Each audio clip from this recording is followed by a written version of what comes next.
يا سعيد يا واد اصحى المدرسة يا سعيد اصحى المدرسة. انا ما قادرش اقوم خلاص، انا مش رايح المدرسة لان ده اصل بطني وجعاني. يا بطني.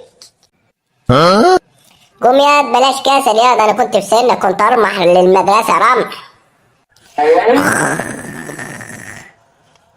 انا مش رايح المدرسة الرندا، اقفلي النور وخدي الباب في يدك واطلعي بره. يا اختي ايه ده يا ابوي؟ ايه الناس دي؟ انتوا ناس مش محتاجوش غير بالضرب. تعالي